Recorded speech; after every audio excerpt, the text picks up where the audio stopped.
Welcome to the Visionary Chronicles, a business strategy podcast where we provide insight to those looking for creative, executable strategies built around the latest disruptive ideas, innovative cultures, product creators, and marketing solutions.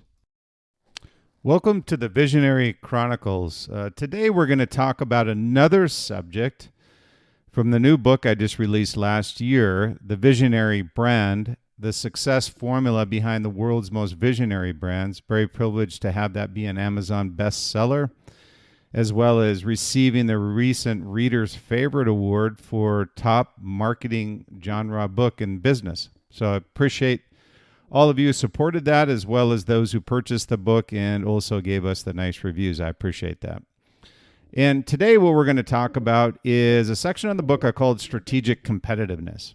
And one quote that I usually put out each week, and I felt this one was very appropriate for strategic competitiveness, comes from Steve Jobs. Be a yardstick of quality. Some people aren't used to an environment where excellence is expected.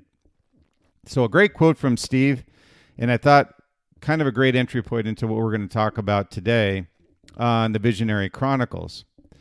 And first, the question I usually get through Liquid Mind and those brands that we work with is, what is exactly strategic competitiveness and how do we achieve it? Because there's so many brands or people that think they're brands out there. As I've said many times, being a brand is not saying you're a brand. It's earning the right to have but someone call you a brand. So it kind of falls in line with being able to leverage strategic competitiveness.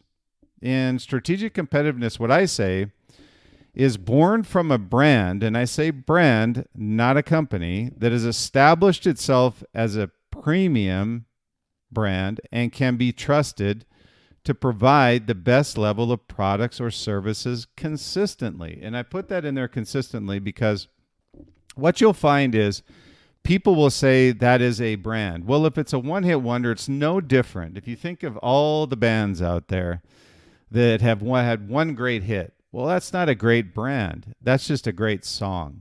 So similar to those companies that have created a great product does not make them a great brand. And you need to be consistent. And not only consistent with your product, whether it be good, better, best. In this case, I usually always talk about best level brands, is providing not only a product or service consistently, but also being able to provide that lifestyle consistently. And what I mean by the lifestyle is, if you're a run brand, be a run brand and be authentic to that. If you're providing a service specific around accounting, be consistent and authentic around anything that accountants may need. It really is a similar strategy around how you establish yourself as a brand. So again, I'll say strategic competitiveness is born from a brand that has established itself as a premium product or service and can be trusted to provide the best level of products or services consistently. And trust, I'll say, as I've talked about before with brands, is trust is driven by being loyal to your consumer, meaning that don't go into a channel you know is not right for your brand. Don't build a product that is not performance driven if that's what your flagship is. So be consistent and build trust consistently. So we talk about this strategic weapon, I call it, and truly it is. So few brands have this weapon to unleash into the retail marketplace, the ability to have a strategic weapon that can make you competitive and gain market share from your competitors. So we'll talk about that today. And with the strategic weapon of what I call premium brand positioning, a brand can extend its market share by deploying what I call a product squeeze. And I have this in the Visionary Brand book. I actually go through in detail what I call some case studies. And so deploying this product squeeze is really a strategy that only few brands and those that have a strategic competitiveness opportunity can deploy. So the product squeeze, for those that aren't familiar with it, happens when a brand looks to extend its product mix beyond its core offering without degrading brand equity. And the reason I put that full sentence in there is it's a very strategic move, but you also have to be very careful with how you deploy it. So, that's the key. It happens without destroying brand equity or your community trust. So how does a brand achieve this? It's a very delicate balancing act. And I'll give you kind of a quick case study here on the podcast. And I go through it in the book in a little bit more detail, and you can see the case study with graphics and everything associated with it. But what I'll talk about, which is best explained through a kind of a marketplace reference. And while I was at TaylorMade, we had a very commanding market share with this new technology, and it was a breakaway technology. And for those that aren't familiar with the breakaway technologies, it goes beyond innovation. It goes into disruption. And this really was a disruptor when we came out with this, what we call MWT, movable weight technology. And we had a first mover advantage. And as a result, we gained significant market share with our retailers and with our consumers. And our flagship product back then, we initially started with the R7 series of woods and irons. And we had many discussions with our retailer at the time. And the challenges that they put before us was the typical life cycle for a golf product and or a product line was, let's say, 12 to 18 months. And that kind of works itself around the product commercialization structure, which was just inherently in place at the time. And so what they challenged us with was to say, can you get a product commercialized within 6 months? That gives us 2 turns per year on a new product innovation. And they loved the fact that we had a breakaway technology that effectively gave us a couple season lead on top of everybody else. So when we looked at these challenges, number one was being able to compress our timelines for commercializing products. And secondly was to provide a product with the brand, not necessarily with this MWT technology, but with the power of the brand, as strategic competitiveness is, we want to be able to layer in other products at different price points. So when you look at different price points, to kind of reiterate, in its most simplistic terms, but it's the most realistic that every retailer deals with, all retail footprints are built off of 3 distinct price tiers. There's good, better, and best. All the brands that I've been associated with, Adidas, K-Swiss, Oakley, Nike, all these brands, Liquid Mind, Spider, Osprey, all these brands are best level products relative to their product category. So we were the best, but we needed a product to cover all price tiers. And we were on the best level. So our strategy was to introduce a previous generation of product, reestablish it, which was called the Burner product line.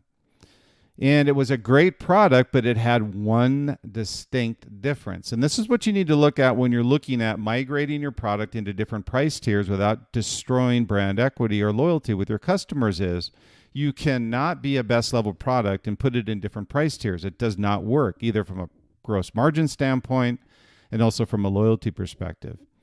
So this was a product that we introduced with this one distinct difference: no MWT technology. And that was key.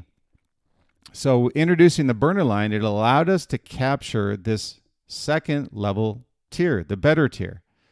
So if we had a $3.99 tier or a $4.99 tier at the best level, we needed something at $2.99. So Burner was a new product reintroduced under the TaylorMade flagship brand, but it didn't degrade our best level product with MWT. So that's key. And remember when you do this, that always find a way on your product innovation and disruptions not to degrade brand equity. And this is the one way that we did that. So we had the better and best level. So the next strategy was deploying how do we get after the good level, which is by far the most challenging, by the way.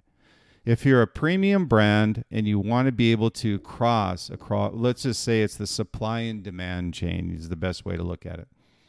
And when you look on the front end with the innovators, early adopters, all the way to late adopters, it's really effectively that crosses the chasm between good, better, and best. And best is usually the product that the innovators pick up. So it's really challenging on the late adopter side with a premium brand to have product that will satisfy that market need. And this is not something that's exclusive to TaylorMade. This is something that the most valuable company in the world deploys as well. The strategy of Apple is that we don't want to play on the good level. So they've never created product that was on a good level. They've left that to their competitors, but they knew they had a premium brand. So how do you cross that bridge? You do previous generations. Why do you think that Apple builds the iPhone 2, 3, 4 through the next generations? It allows them a strategy of deploying the good, better, and best level strategy.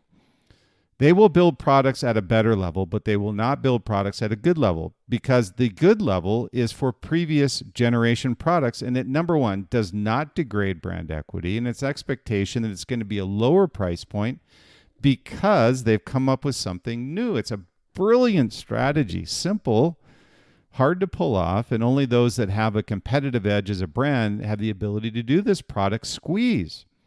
So once we built this 3-product tier strategy, we could squeeze all competitors off the other 2 matrices and command a more significant market share. So within 12 to 18 months, we moved from a mid-30 share to a mid-50 share.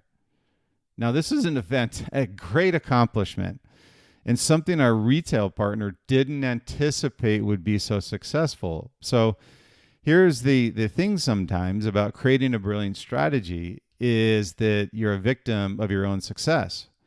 So you think they'd be excited, but they were concerned that one brand, TaylorMade, commanded such market share power that you could not command pricing power with them, meaning that we kind of called our shots at retail. We wanted the footprint, we wanted our price point, because we were a 50+ market share brand and they couldn't do without us. So you have to be very careful with that amount of power. But now it's a little bit different because of the D2C channel. And Apple's is a company that clearly adopted the D2C, but they were able to bridge that with their in-store experiences as well, but also maintain relationship with retailers. Now at a much smaller margin, but they maintain their price points across all product tiers. So they've got previous gen at good, they've got second tier product at better, let's say innovative product at better, and then the best product is their latest innovations at a higher price point. And a great example just recently is the Ultra watch. Why do you need the Ultra watch? It's the next generation, it's a bigger face, it's got more functionality, and at a higher price point. But people just want the latest product. So they want the latest Apple product, and Ultra was a great example of that. Now, I just heard a rumor recently that they're going to be releasing the Apple Ultra phone, which I think is a great strategy. They're going to be people who are all over that. Do they need it? No. Do they want it? Yes. So strategic competitiveness is about finding a way to leverage your brand equity without damaging brand loyalty. That's what it is. It's this product squeeze strategy.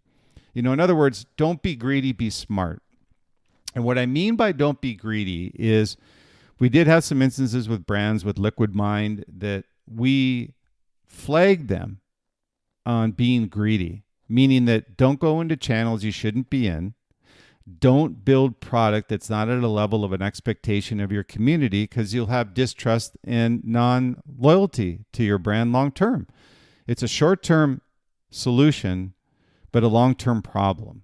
So build consistently great products, build brand loyalty through your community, and partner with your retailer or D2C channel to leverage your strategic strategy.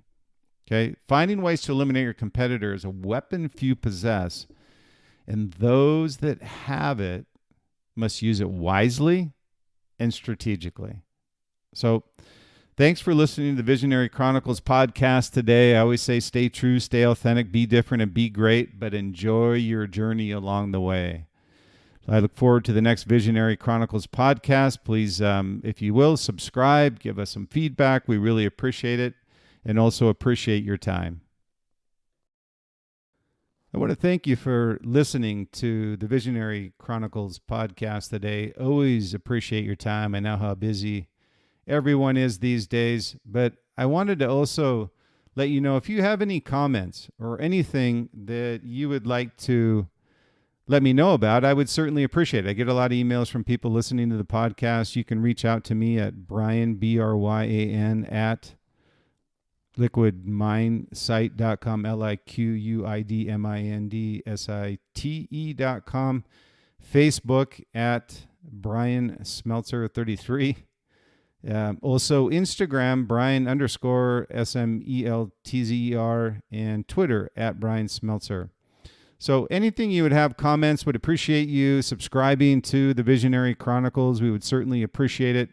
We were also voted recently through FeedSpot top 70 marketing podcast globally, as well as top visionary podcast. So very proud of that as well. So again, thank you for your time. Appreciate it. Look forward to the next Visionary Chronicles.